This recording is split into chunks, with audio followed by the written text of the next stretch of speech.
komputer.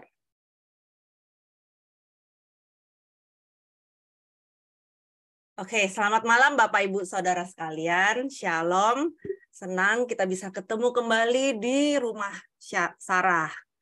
Malam ini kita masih membahas mengenai Sarah, matriarh pertama dari bangsa Yahudi. Belum bisa move on ya dari Mama Sarah karena begitu banyak, begitu luas aspek dari kehidupannya yang bisa kita pelajari, yang bisa kita ambil hikmahnya, yang bisa kita ambil nilai-nilai kehidupannya. Kalau yang lalu topik Sarah yang pertama itu kita banyak membahas mengenai Sarah bersama dengan Abraham yang mengalami famine, kelaparan di tanah Kanaan, dan dia harus pergi ke tanah Mesir, ya kan, menetap sebagai orang asing di sana. Lalu dia kembali ke tanah Kanaan. Nah, yang bagian pertama, kalau udah ada yang lupa mungkin bisa diulang nanti kalau sudah diupload di YouTube ya. Nah, malam ini kita mau membahas kehidupan Sarah, lebih fokus hubungan Sarah dengan Hagar. Apa yang terjadi dengan dua istri dari Bapak Abraham ini. Karena kita ketahui bahwa Sarah dan Hagar adalah dua-duanya istri dari Abraham. Kita mau mulai hari ini, pembahasan kita ada di Kejadian 16 ayat 1 sampai 3. Bapak Ibu ada yang mau membaca? Ada yang mau buka mic-nya untuk membaca ayat ini? Dipersilahkan.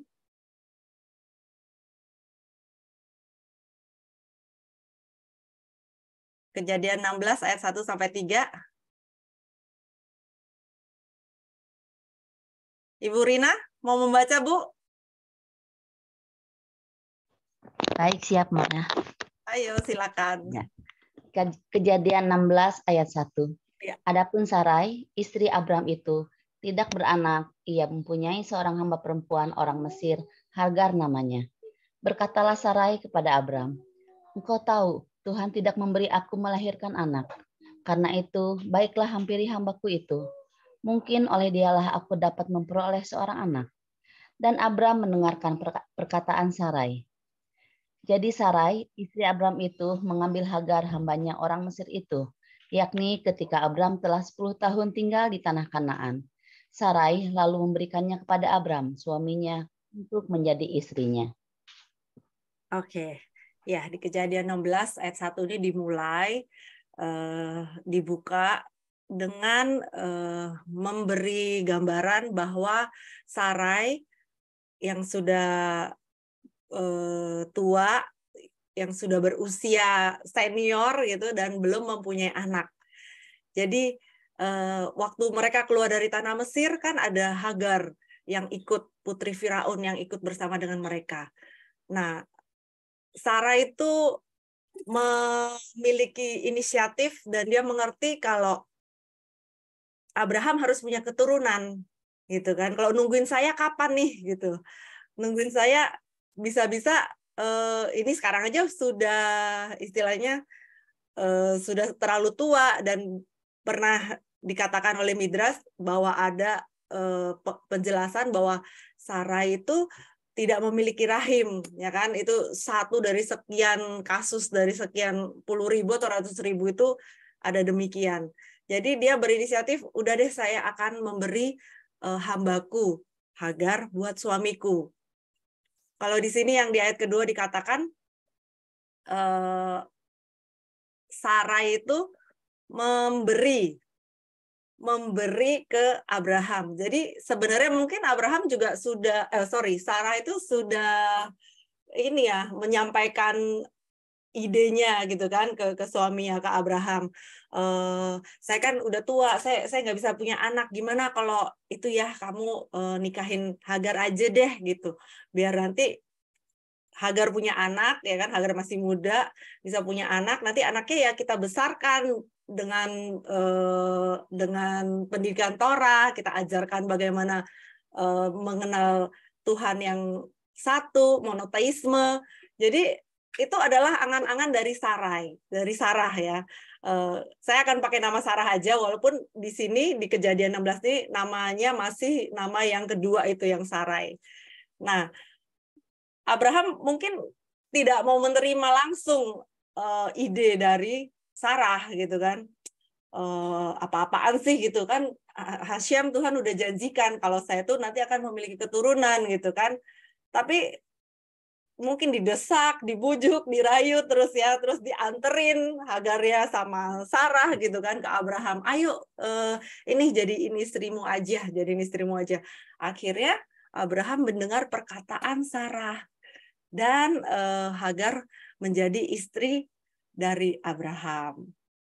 Nah, ya ini dari Hagar aja namanya itu adalah Hagar, artinya adalah reward, hadiah gitu ya. Mungkin ini hadiah dari Sarah, dari istrinya untuk suaminya, untuk Abraham dijadikan istri. Lalu kita lanjut. Ya, ini Sarah dia sadar bahwa dia tidak bisa memiliki anak. Jadi bukan Abraham yang mencari-cari jalan, mencari-cari ide gitu kan. Gimana ya untuk bisa mempunyai anak, gimana ya bisa punya istri dua gitu kan. Tapi justru Sarah lah yang memiliki inisiatif, Sarah lah yang tidak memikirkan dirinya sendiri, yang tidak egois, yang selfless ya kan, membawa hambanya itu ke suaminya. Karena konsepnya itu dia berpikir nanti kalau saya mengurus anak Hagar ya kan, itu saya juga mendapatkan upah, mendapatkan merit. Nanti kelak saya bisa memiliki anak sendiri. Bisa jadi ini ide soal pancing-memancing anak ya. Kalau Bapak Ibu pernah di sekeliling kita gitu, mungkin ada teman, ada saudara yang susah punya anak gitu, terus dia ngambil anak kerabatnya yang dia kenal gitu, terus dirawat. Akhirnya berapa tahun gitu kan, 3-5 tahun kemudian dia punya anaknya sendiri. Ada pengalaman seperti itu? Kalau saya ada paman saya satu begitu, dia keguguran terus istrinya 3-4 kali. Yang saya tahu sih 3, tapi saya nggak tahu pastinya berapa gitu kan. Nah, akhirnya dia ambil anak. Akhirnya setelah 4 tahun gitu, dia punya anak sendiri. Waktu itu usia istrinya juga udah hampir 40 ya, 38 gitu kalau nggak salah. Jadi udah panik gitu ya, udah berapa kali, berapa tahun menikah kok keguguran terus gitu. Nah, mungkin ini yang salah satu idenya dari sini ya, dari Mama Sarah gitu ya. Jadi buat mancing gitu. Tapi Sarah sebenarnya bukan soalnya buat mancing, cuman dia berharap kalau saya merawat anak Hagar, anaknya Abraham, Hasyim bisa lihat dan Hasyim kasih upah saya berupa anak saya sendiri kelak. Wah, betapa bersyukurnya dia, betapa bahagianya dia. Nah, akhirnya harapan Sarah pun terwujud, ya kan? Hagar akhirnya mengandung anak Abraham. Tapi apa yang terjadi? Seketika itu Hagar memandang rendah tuannya, memandang rendah Sarah. Baru hamil nih ya, baru mengandung gitu ya. Langsung berubah ininya, tabiatnya. Langsung, ya kan, saya lebih mulia, saya lebih apa ya, lebih berkenan, lebih diperhatikan atau lebih apa, pokoknya merasa superior gitu kan Hagar kan, dan dia memandang rendah Sarah. Itu salahnya di sana ya, sikap Hagar tuh berubah. Dia lupa bahwa Sarah itu adalah majikannya, dia lupa bahwa Sarah itu adalah nyonyanya. Nah, karena sikap Hagarnya berubah, Sarah juga otomatis responnya berubah gitu ya.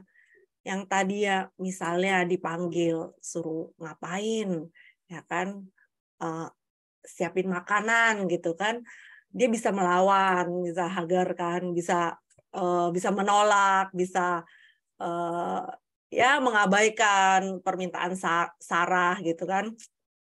Sampai akhirnya Sarah itu juga jadi gerah gitu ya. Dikatakan di sini akhirnya Sarah itu berubah menjadi kejam. Perlakuan Sarah ke Hagar juga berubah. Karena apa? Karena sikap Hagar berubah gitu loh. Mentang-mentang dia bisa mengandung anaknya Abraham ya kan. Mentang-mentang dia bisa lebih baik tanda kutip ya kan dari nyonyanya, jadi ya dia mengabaikan, cuekin gitu kan, cuekin nyonyanya gitu kan. Apa sih lu? Siapa sih lu gitu kan?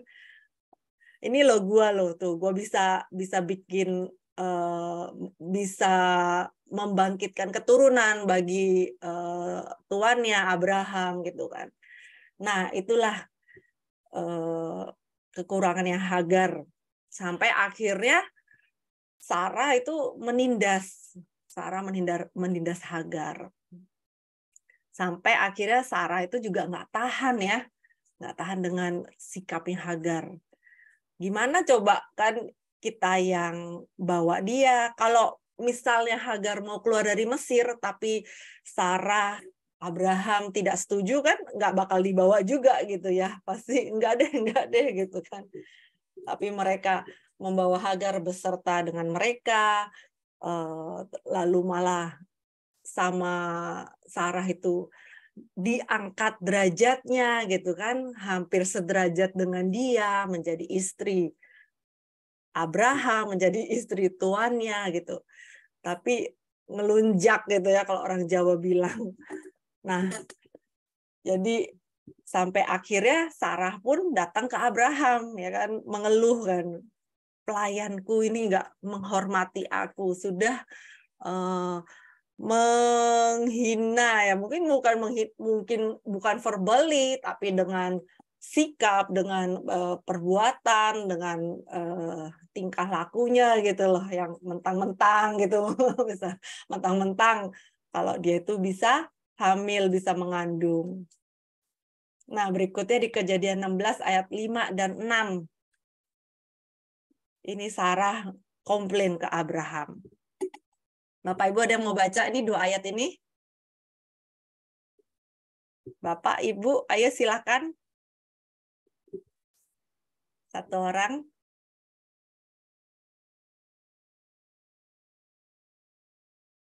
Siapa ini yang di atas? Ibu Ana? Ibu Ana bisa baca, bisa ini Bu?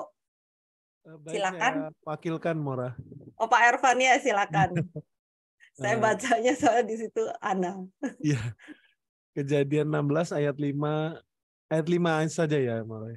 5 sama 6. Oh ya. Ayat yang kelima, lalu berkatalah Sarai kepada kepada Abram, penghinaan yang kuderita ini adalah tanggung jawabmu. Akulah yang memberikan hambaku ke pangkuanmu. Tetapi baru saja ia tahu bahwa ia mengandung, ia memandang rendah akan aku. Hashem kiranya yang menjadi hakim antara aku dan engkau.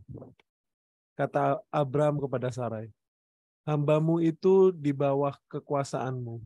Perbuatlah kepadanya apa yang kau pandang baik. Lalu Sarai menindas Hagar sehingga ia lari meninggalkannya. Ya. Demikian. Baik, terima kasih Pak Ervan. Nah, di sini akhirnya setelah Sarah memberi Hagar kepada Abraham, lalu sikap Hagar berubah, Sarah nggak tahan, dia komplain lagi ke Abraham. Ini gimana ini? Ya kan? Dia bilang bahwa ini adalah tanggung jawabmu, ya kan? Penderitaan, penghinaan yang kuderita ini adalah tanggung jawabmu, tanggung jawabnya Abraham gitu. Padahal Abraham nggak pernah minta ya, nggak pernah minta Hagar untuk jadi istrinya gitu. Sampai akhirnya Abraham dengan bijaksana dia katakan, ya itu hambamu, dia di bawah kekuasaanmu, lakukan apa yang kamu pandang baik, apa yang kamu rasa baik gitu kan, silakan mau diapain tuh, ya kan. mau tetap di dalam rumah gitu, atau mau diusir gitu, misalnya mau diusir keluar gitu. Akhirnya yang Sarah lakukan itu makin memperkeras perlakuannya kepada Hagar gitu kan, sampai akhirnya Hagar itu tidak kuat. Lalu Hagar tuh meninggalkan Sarah, keluar dari rumah Sarah, dan dia lari ke padang gurun. Lalu di sana malaikat Tuhan menampakkan diri padanya.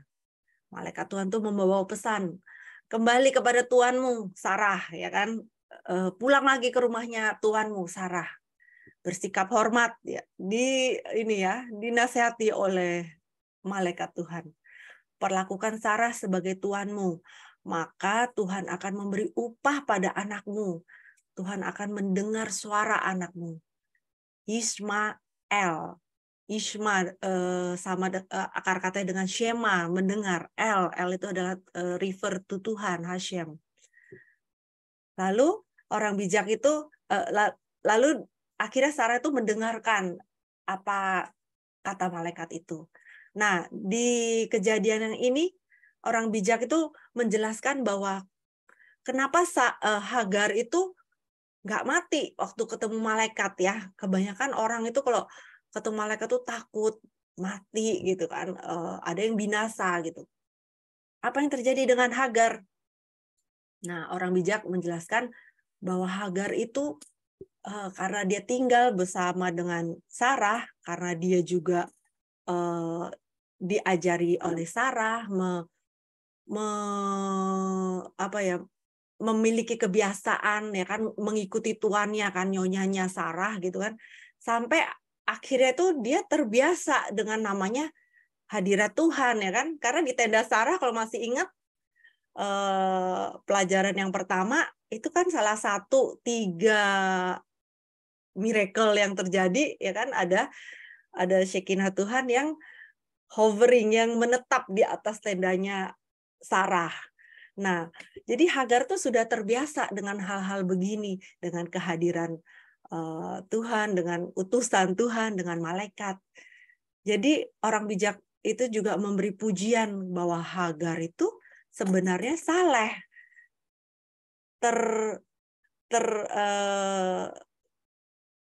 tersampingkan, tidak dilihat dari sikap dia yang memberontak, yang nggak menghormat kepada tuannya Sarah.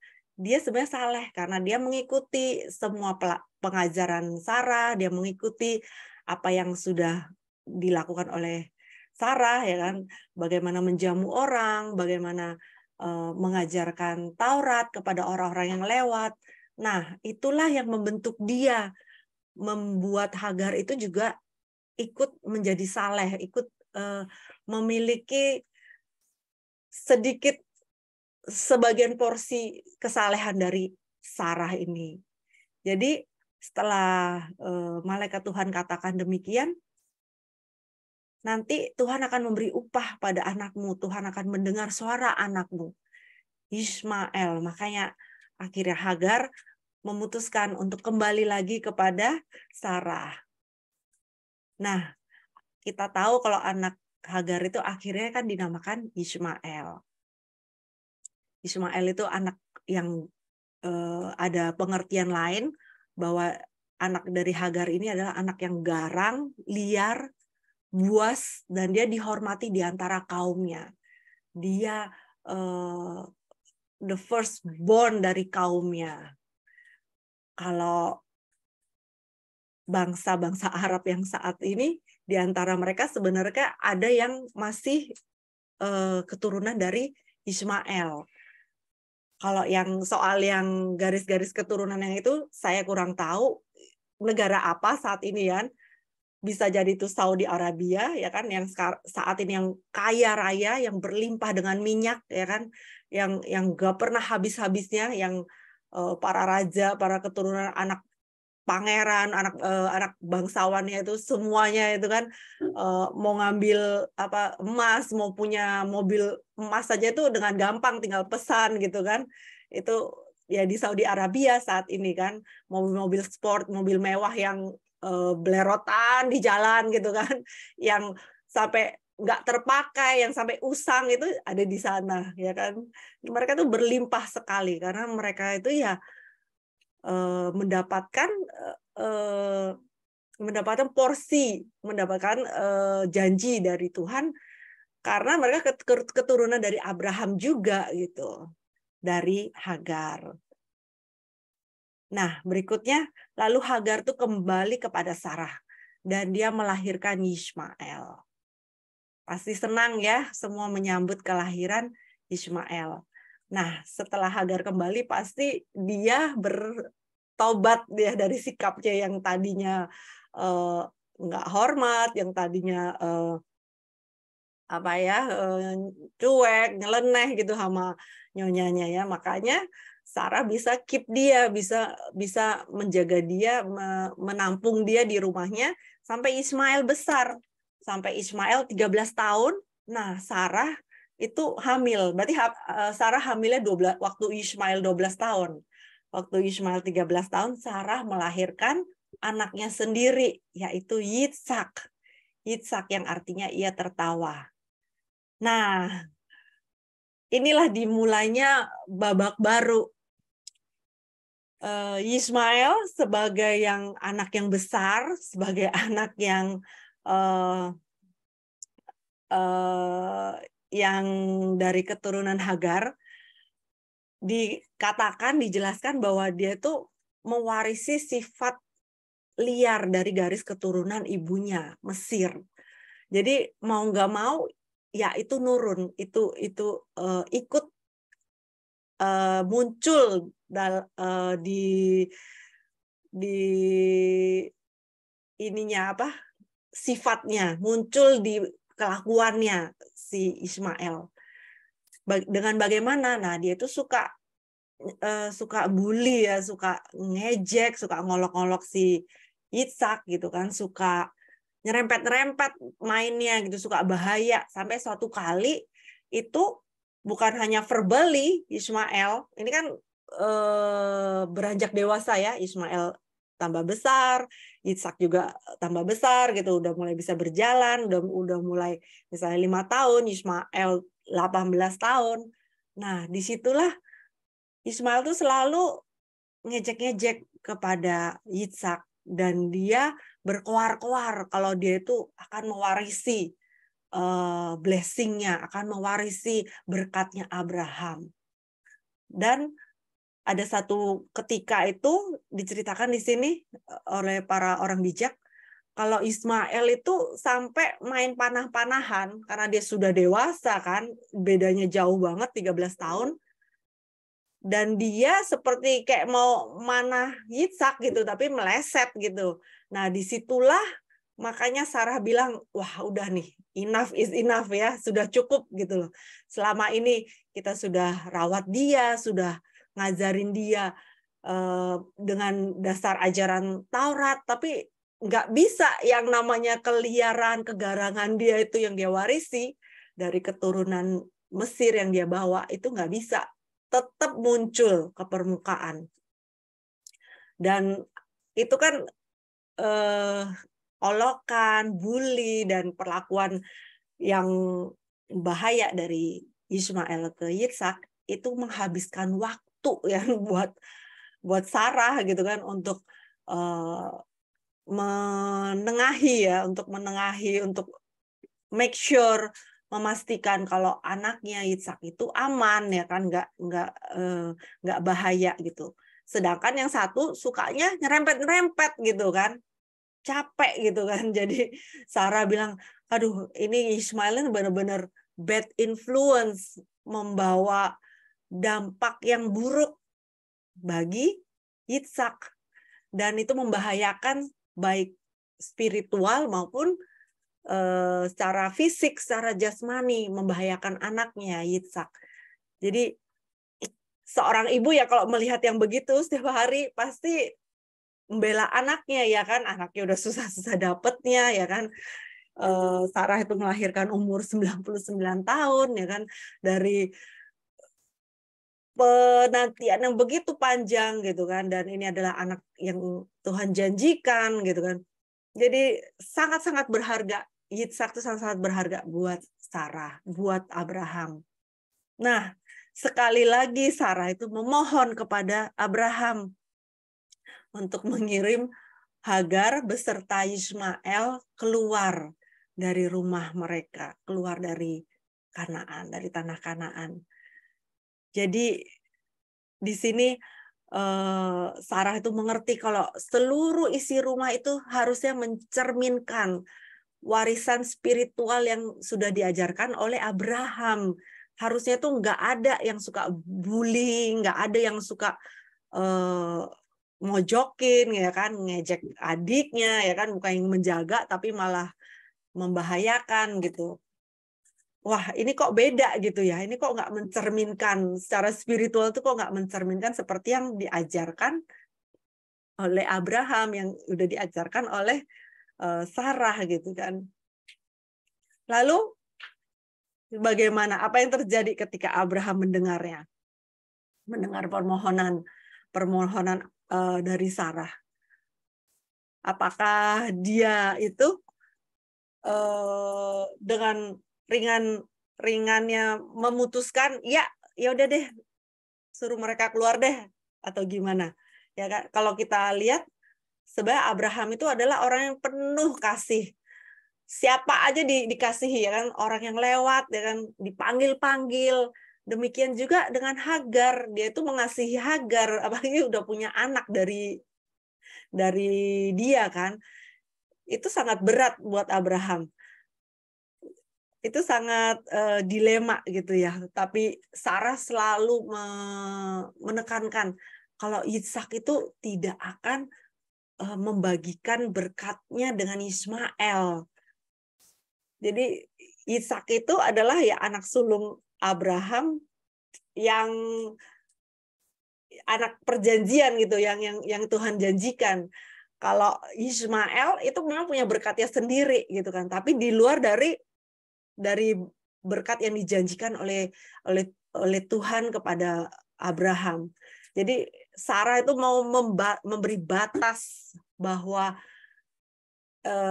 Yitzhak itu ini, Ismail itu iya diberkati, boleh, mau diberkati sebagaimana, segimana limpahnya atau apanya, tapi yang jatahnya Yitzhak itu jangan dikotak-katik, tidak bisa dibagi dengan Ismail. Itu maunya Sarah gitu ya. Nah, jadi bagaimana waktu Abraham mendengar ini, ya kan, mendengar permohonan Sarah, ya kan, lalu Hashem itu memberi ini lagi, berfirman lagi, dengarkanlah istrimu. Di sini dikatakan Shema bekola, kol itu suara istrimu, bukan devar, bukan kata-kata, tapi kol. Mengapa Hashem merujuk kepada suara? Karena yang ngomong tuh siapa nih? Yang ngomong tuh Sarah loh, yang ngomong tuh istrimu. Jadi abaikan permintaannya, maksudnya terlepas dari permintaannya, kata-katanya apa kan, tapi lihat siapa yang memohon, siapa yang meminta hal ini, sampai segitunya. Jadi karena Abraham tahu, udah berkali-kali kan dia lihat Sarah itu secara spiritual itu lebih sensitif, ya kan, lebih di atas dia, ya kan, terbukti seperti yang dia butuh pertolongan Sarah waktu di tanah Mesir, waktu memasuki Mesir, sampai di hari ini juga Hashem menekankan, dengarkanlah suaranya Sarah, walaupun permintaannya tidak masuk akal, ya kan, masa anakku sendiri harus aku usir gitu kan. Jadi walaupun Abraham tidak mengerti permintaan Sarah, karena Hashem katakan Shema bekola, akhirnya ya Abraham mengikuti permintaan Sarah. Walaupun ya itu dia tidak mengerti kenapa sih aku harus mengirim anak saya yang satunya keluar gitu kan. Dan itu kan udah berusia ya. Bisa jadi Ismail itu udah remaja, masa remaja sudah lewat gitu kan. Pasti sudah ada ikatan batin dengan Abraham. Jadi ya, disinilah sekali lagi Abraham diminta untuk mendengarkan Sarah karena memang Sarah itu memiliki talenta untuk melihat karakter yang terdalam, karakter yang tidak terlihat mungkin kalau orang lain, itu kan cuman mainan anak-anak, itu kan cuman kenakalan anak-anak. Tapi Sarah bisa melihat jauh sampai ke dalam secara spiritual dan bisa melihat jauh ke depan. Kalau begini terus, apa jadinya gitu kan? Kalau begini terus akan membahayakan anaknya Yitzhak. Bisa-bisa Yitzhak anaknya cedera, cilaka. Bisa-bisa permainan dia suatu saat itu bisa malah membunuh Yitzhak gitu kan. Jadi harus dipisah antara Yitzhak dan Ismail. Nah, itu tadi mengenai Sarah dan Hagar dan Ismail. Lalu ini setelah itu Sarah melanjutkan kehidupannya bersama dengan Abraham dan Yitzhak. Setelah Sarah meninggal, itu ada satu parsyah sampai hari ini kan kita punya satu parsyah yang disebut Kaye Sarah. Kai itu kehidupan Sarah. Tapi justru di parsyah itu dimulai dengan lalu matilah Sarah. Nah, ya disitulah loh, kok matilah Sarah tapi judulnya kehidupan Sarah gitu kan. Disinilah highlight-nya dari kehidupan Sarah. Setelah dia mati, setelah dia meninggal, pohon Sarah yang sudah Sarah tanam, kebaikan, pengajaran Sarah, itu masih menghasilkan buah. Jadi disebutkan kalau misalnya orang meninggal, tradisinya kan di Israel itu akan ditanamin satu pohon gitu kan untuk mengenang orang tersebut. Demikian juga dengan Ibu Sarah. Meninggalnya dia itu tidak berarti berhenti semuanya, semua pengajarannya, semua berkatnya, semua influence-nya, pengaruhnya itu tidak berhenti. Tapi justru ketika dia sudah meninggal, nah itulah dimulainya tetap ininya berspreading, menyebar, pengajarannya menyebar, perbuatan dia, kebaikan dia, itu tetap menyebar kemana-mana sampai hari ini. Jadi itulah yang kita bisa ambil pelajaran dari kehidupan Sarah. Perbuatan yang dilakukan oleh seseorang dalam kehidupannya itu bisa memicu, bisa memantik orang lain untuk berbuat yang sama. Ya, demikian juga dengan Sarah. Perbuatan dia itu membuat inspirasi bagi banyak orang. Berikutnya adalah anak mantunya, Rebeka ya, Rivka. Nanti kita akan bahas di lain waktu. Apa yang Rivka tauladan, apa yang Rivka contoh dari kehidupan Sarah. Nah, di fase berikutnya inilah, karena Sarah meninggal, fase berikutnya itu adalah kematiannya setelah ia meninggal, lalu Abraham itu harus mengubur Sarah gitu kan. Mau ngubur di mana nih? Mereka itu sewa di tanah Kanaan pada masa itu ya kan, dengan tendanya, dengan ternak-ternaknya. Abraham tuh bayar sewa dengan pemilik tanah Kanaan. Walaupun kalau dirunut lagi ke atas, tanah Kanaan itu juga diambil dari Shem. Shem itu adalah keturunan dari Abraham kalau dirunut ke atas. Jadi tanah itu diambil oleh keturunannya Ham, Kanaan. Abraham mau menguburkan istrinya, itu dia nggak sembarang, ya udahlah, masa nggak boleh sih ngubur istriku aja gitu.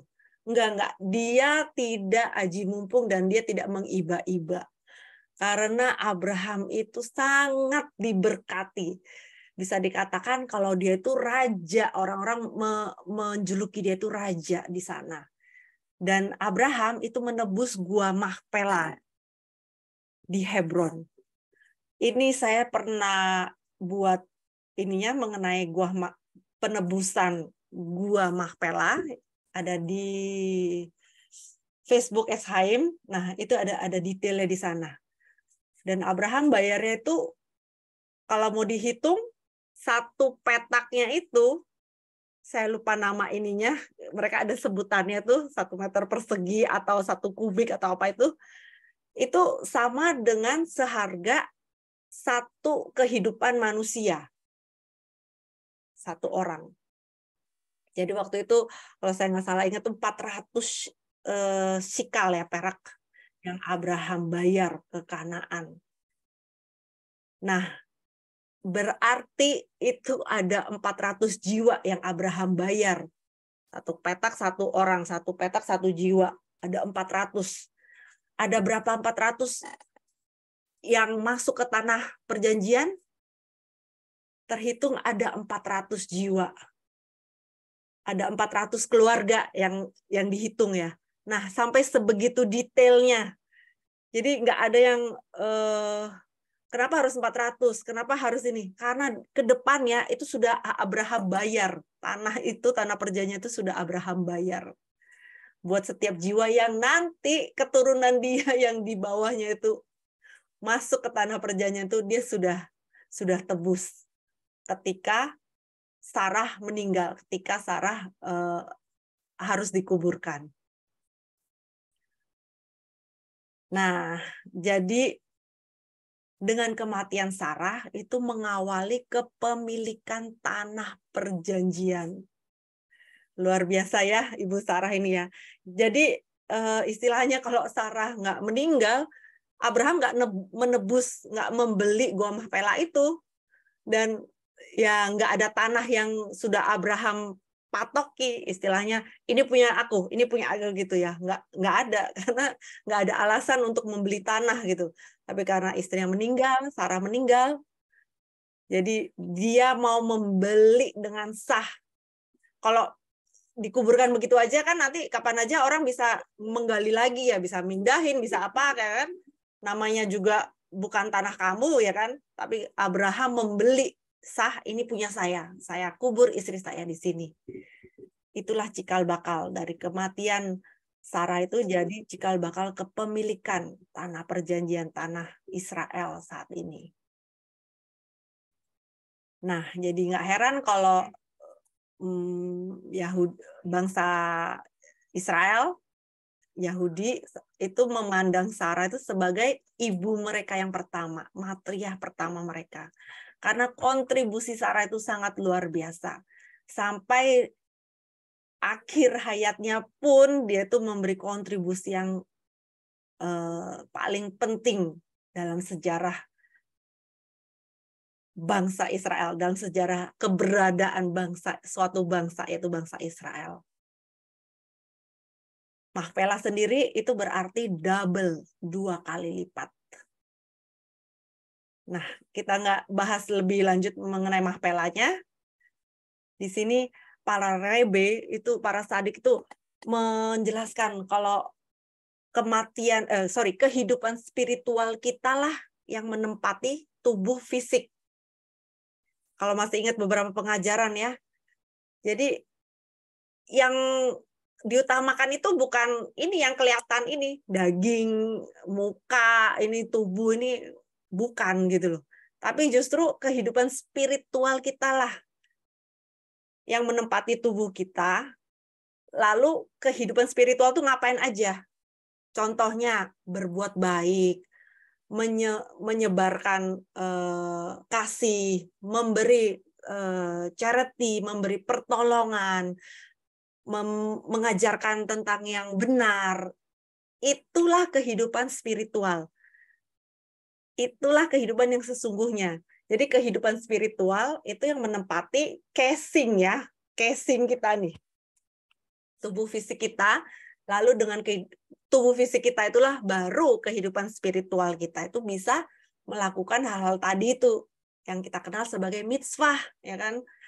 Tanpa tubuh ini ya kita nggak bisa ngapa-ngapain, ya kan? Neshama kita itu nggak bisa melakukan apa-apa, nggak bisa melakukan kebaikan, nggak bisa ngomong, nggak bisa berbicara, ya kan? Tapi dengan tubuh ini, dengan tangan ini kita bisa memberi, dengan mulut ini kita bisa berempati kepada orang, dengan mulut ini kita bisa memberi senyuman kepada orang, ya kan? Meringankan sedikit dari kehidupan orang lain, meringankan beban, ya kan? Kita ketemu orang, kita kasih senyum, halo apa kabar, gimana kabarmu, gitu kan? Dengan begitu aja dia udah mulai senang dan mungkin curhat gitu kan. Nah, dengan telinga ini kita bisa mendengar keluh kesah orang, ya, dan kita bisa memberi motivasi, kita bisa memberi kata-kata yang menguatkan. Nah, ini semua ya kita butuh ini semua.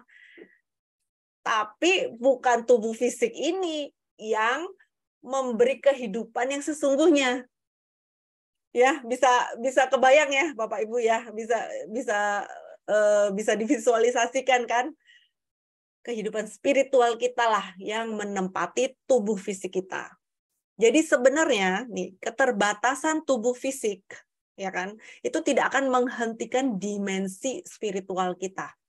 Keterbatasan fisik, misalnya difabel, orang yang cacat, orang yang kecelakaan, misalnya kehilangan salah satu anggota tubuhnya, buta atau tidak bisa mendengar atau apapun, lumpuh, itu sebenarnya tidak menghambat dia, tidak menghentikan dia untuk terus berjalan, kehidupan spiritualnya itu terus berjalan.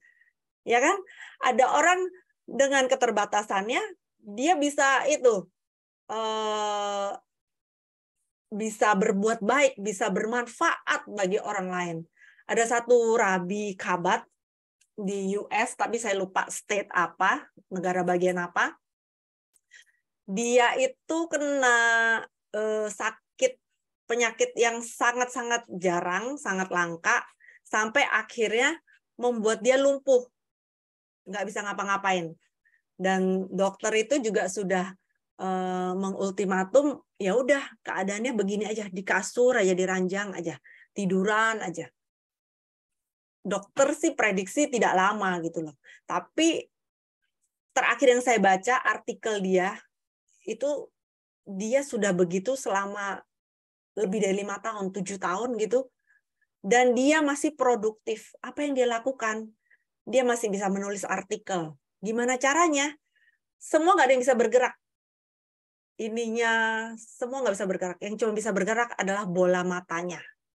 Dan dia itu membaca, mengetik itu dari bola matanya.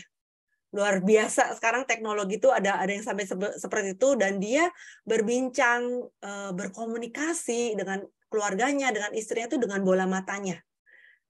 Saya lupa nama rabinya, itu salah satu rabi besar dan sangat inspiratif, luar biasa sekali. Walaupun dia cuman di atas ranjang, cuman di atas kasur, tapi dia bisa mengajarin orang.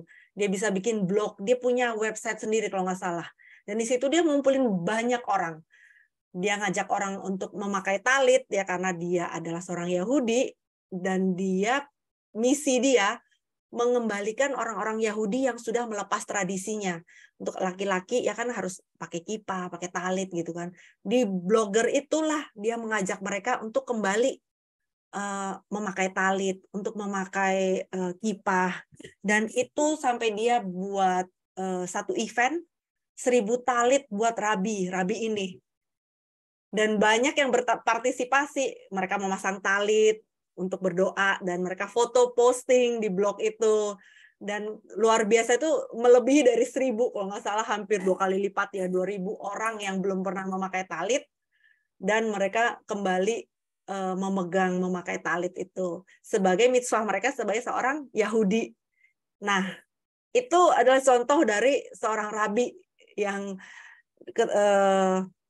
seorang rabi yang pada hakikatnya dia seorang Yahudi. Di situ dia bermanfaat, bermakna buat orang lain. Apalagi kita ya Bapak Ibu, kita yang masih lengkap, kita yang masih sempurna, kita yang masih di jauh dari sakit, ya kan, jauh dari keterbatasan, ya kan, kita bisa melakukan lebih banyak lagi. Gak usah yang muluk-muluk gitu loh. Sedikit yang kecil aja, tetangga kita, depan kita, ya kan. Siapa aja yang kita temuin gitu, yang di jalan, yang di tempat kerja kita, mulai dari situ. Nah, saya mengajak Bapak Ibu Saudara sekalian, ayo memantik kehidupan spiritual kita ya. Saya sendiri juga memantik kehidupan spiritual saya, ya kan. Kita katakan pada diri kita masing-masing, ayo apalagi yang bisa aku lakukan, apalagi, ya kan. Nah, salah satunya ini perbuatan baik Sarah itu tidak pernah padam, terus menerus sampai ke generasi berikutnya, satu generasi ke generasi berikutnya sampai hari ini. Siapa yang tidak kenal Ibu Sarah, ya kan, the first matriarch. Nah, 3 hal yang paling penting sesaat setelah kematian Sarah. Ini setelah kematiannya ya, bukan selama kehidupan Sarah. Pertama, penebusan Gua Mahpelah. Ini sangat penting. Kenapa? Karena dengan penebusan gua inilah cikal bakal dari kepemilikan tanah Israel. Jadi satu bangsa itu memiliki tempat lagi buat mereka di situ menyembah Hashem, kembali lagi memegang Taurat mereka, menjalankan mitzvah-mitzvah mereka, itu adalah di tanah Israel. Lalu kejadian penting berikutnya yaitu mengutus Eliezer, hamba Abraham itu, ke keluarga Sarah untuk mencari istri bagi Yitzhak. Dan ketemulah di situ Rivka. Nah, ini juga nggak sembarangan gitu kan. Kenapa harus kembali ke keluarganya Sarah? Nanti kita pelajari apa sih yang penting, ya kan, dari keluarganya Sarah gitu kan. Kenapa harus balik lagi ke root-nya, akarnya. Lalu hal penting berikutnya adalah pernikahan kembali Abraham dengan Keturah. Keturah itu adalah ya Hagar. Dan ia melanjutkan pelayanan Sarah. Melanjutkan melayani orang-orang yang datang, mengajarkan monoteisme, Tuhan, menyembah Tuhan yang esa, ya kan. Kan kita ketahui sampai hari ini mereka masih mengklaim bahwa mereka akan menyembah Tuhan yang esa ya, walaupun ya ada embel-embelnya karena itu berjalannya waktu dan sejarah. Kalau kita bisa lihat di sejarah ya kan, bisa muncul sosok ini, sosok itu ya. Nanti di akhirnya ya pada diajarkan oleh Morelio kalau nggak salah kan, bahwa kaum Ismail itu akan kembali kan kepada kaum Israel bersama-sama lagi, mereka akan bersatu lagi. Dan mereka adalah keturunan Abraham, mereka adalah anak-anak Abraham, dan mereka akan hidup berdampingan, damai. Kalau saat ini kita udah lihat sedikit percikan-percikannya dengan Abraham Accord, ya kan, itu adalah penandatanganan damai antara Israel dengan beberapa negara Islam, negara Arab di sekitarnya, ya kan, walaupun belum semua. Ya kita harapkan dengan ini 3-4 negara, kalau saya nggak salah ingat, terakhir Maroko sudah atau belum ya terakhir itu. Nah, mudah-mudahan akan nambah lagi negara-negara sekitar, negara-negara Islam sekitar yang menandatangani Abraham Accord ini, dan terjadilah damai di sana, terjadilah damai di tanah Israel. Itu yang kita dambakan, itulah yang kita cita-citakan ya, semoga terjadi. Bersyat Hashem, kita bisa melihat hal itu terjadi di masa-masa kita ini. Nah, inilah kebaikan yang dianugerahkan seseorang kepada keluarganya dan lingkungannya, itu akan menciptakan dinamika yang terus berkelanjutan sampai menghasilkan kebaikan berikutnya. Kita kalau ingat pelajaran soal mengenai Eseth Khail, seorang ibu yang memberi pengajaran buat anak-anaknya, ya kan? Itu nanti yang kita ajarkan, yang kita ucapkan ke anak kita, dan dia terima, dan dia tahu ini baik. Ini yang mama saya ajarin ini baik. Pasti dia akan ajarkan lagi ke anaknya, ya kan? Akan diteruskan lagi ke generasi berikutnya, ke cucu kita, ke cicit kita. Dan saya sering ingatkan kepada anak saya, kepada anak perempuan saya juga, yang apa mami ajarin yang bagus itu diingat, ya. Yang jelek dari mami jangan diambil, ya. Apa yang salah dari mami jangan diikutin, ya kan? Mami itu bukan malaikat. Kalau malaikat itu robot, nggak pernah salah. Kalau kita ini kan manusia, banyak melencengnya, ya kan? Saya bilang, kamu lihat perbuatan mami, apa yang mami ajarkan kamu, mana yang bagus? Kalau dia kan udah besar ya, karena dia udah 19 tahun kan, udah tahu mana yang baik, mana yang nggak baik gitu kan. Kalau yang baik kamu ambil, kamu kerjakan, turutin ya kan nasihat mami. Tapi kalau yang nggak, menurut kamu itu nggak baik, ya udah jangan didengar gitu, ya kan. Saya menanamkan mereka begitu. Dan nanti kan mereka punya pasangan sendiri, ya kan, dengan dari latar belakang keluarga yang berbeda, ya kan. Mereka akan membangun satu rumah tangga lagi gitu, dengan nilai, dengan warna mereka sendiri gitu kan. Nggak bisa, misalnya keluarga saya punya warna biru, saya maksain ke anak saya warna biru gitu kan, nggak bisa gitu. Nanti kalau dia punya suaminya, punya pasangannya, mereka mau menciptakan warna yang apa gitu loh.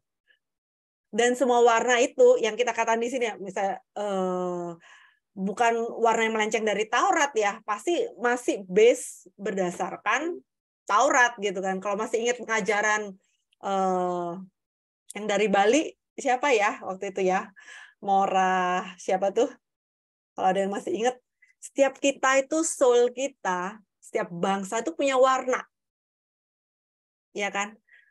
Setiap bangsa itu ada warna sendiri yang terkoneksi kepada Hashem. Dibagi lagi setiap daerah, setiap wilayah. Dibagi lagi per individu kita manusia berdiri sendiri itu ada warnanya, ada aura. Auranya kalau kita bilangnya. Itu ada ininya sendiri kepada Hashem. Dan kita semua itu tidak ada yang jelek, tidak ada yang buruk, dan semua warna itulah yang melengkapi. Semua channel-channel itulah yang melengkapi. Saya baru ingat Morah Salva ya, kalau masih ingat ya, ada yang masih ingat, dia kan mengajarkan itu kan waktu itu. Setiap bangsa, setiap orang itu punya auranya, punya warna sendiri. Demikian juga Bapak Ibu sendiri, Bapak Ibu di sini semua itu punya warna sendiri, punya channelnya sendiri kepada Hashem. Jadi kita nggak bisa bilang, kok dia begitu ya, kok melenceng, nggak ada. Kalau semua dibalikin dan berdasarkan Torah, please nggak perlu ngejudge orang lain melenceng gitu kan. Mungkin bisa salah gitu loh. Kalau kita tahu saudara kita salah, ya diperbaikin, ditegur baik-baik. Kalau kita kenal, kalau kita tahu, ya kan. Kalau nggak mau dengar, nggak bisa dengar, ya sudah, tinggalkan gitu loh. Jangan mau berdebat, gitu aja ya. Jadi nggak repot kan. Tapi jangan menjudge dulu kalau dia itu warna dia itu tidak baik, kalau warna dia itu yang apa, kalau warna dia itu yang second class atau apa, nggak ada. Semua di mata Hashem itulah sama pentingnya dan sama baiknya. Oke, demikian pengajaran saya mengenai Sarah, material pertama bagi bangsa Yahudi. Luar biasa. Sebenarnya ini masih banyak ya yang bisa kita kupas tentang kehidupan Mama Sarah. Tapi ini saya ambil yang penting-pentingnya aja, yang paling krusial yang harus kita ketahui.